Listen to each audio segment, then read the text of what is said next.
UK vaccines, wherefore art thou? The Indian company Serum has announced delays in the delivery of the AstraZeneca vaccine, causing concern for the UK. The UK expected 5 million doses by the end of March, but delivery looks now to be delayed by a few weeks. Since the UK has registered more infections and victims than other European countries, continuing the vaccine program will keep reducing hospitalizations and deaths. There is trouble ahead for the United Kingdom as the Indian company, Serum, one of the world's largest developers of the AstraZeneca vaccine, announced delivery delays. The Indian manufacturer, which has already supplied the kingdom with 5 million doses of AstraZeneca, has announced that a few weeks will delay another 5 million doses that were expected by the end of March. In the UK, which has already injected the first dose to around 25 million people, the news obviously raises concern. After an initial phase in which the United Kingdom had registered more infections and victims than other European countries, the British model has proved successful in rapidly reducing hospitalizations and deaths. Faced with a Europe in trouble, whose vaccination strategy is struggling to take off, the results of London just out of the 27 bloc appear even more surprising.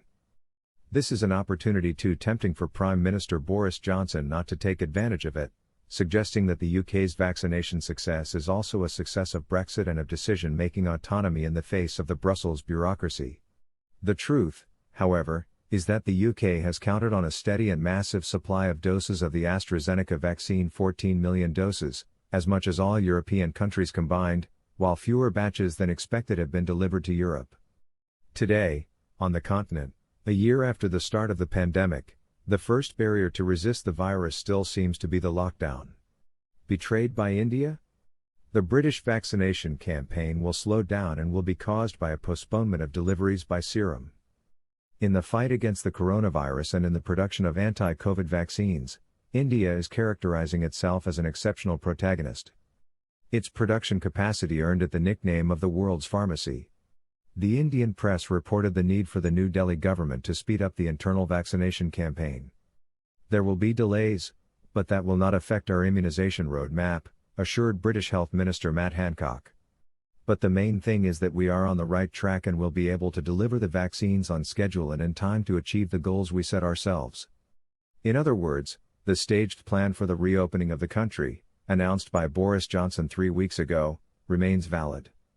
It plans to bring the United Kingdom back to normal by June 21, the day on which a general overcoming of the measures is expected. Containment. Cracks in the British model? Some setbacks in the UK vaccination campaign, however, are already on the horizon as NHS managers warn.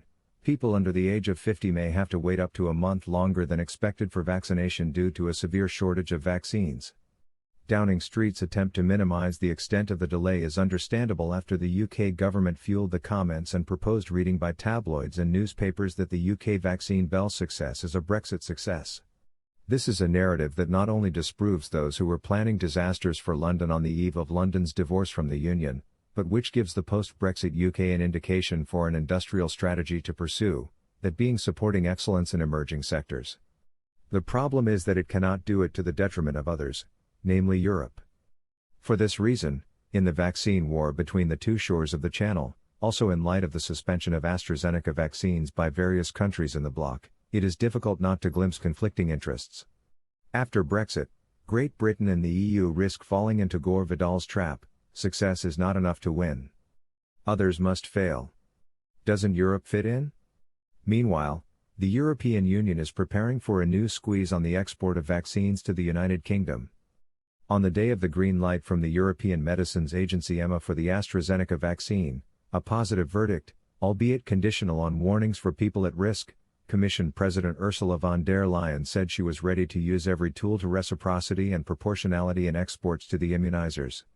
The reference, even if von der Leyen does not mention it directly, is clearly in London, and that is that so far 10 million doses have exported from the plants in the Union to the United Kingdom, the first country in terms of vaccine exports and the territory in which 2 of the AstraZeneca factories, which by contract should produce for 27.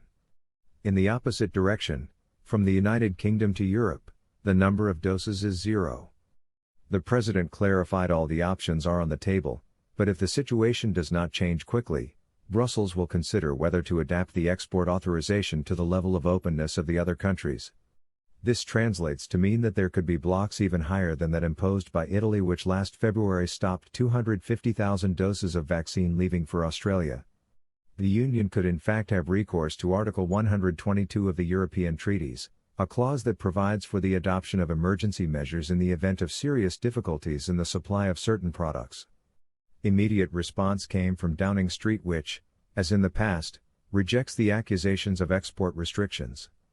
The United Kingdom is respecting its commitment, reiterated a spokesperson for the London government. We expect the EU to do the same. But in the meantime, the goal for Europe remains the immunization of 70% of citizens by the summer, that is over 200 million people. #Rebuilding travel. Source: ISPI Istituto per gli Studi di Politica Internazionale Institute for International Political Studies, Daily Focus.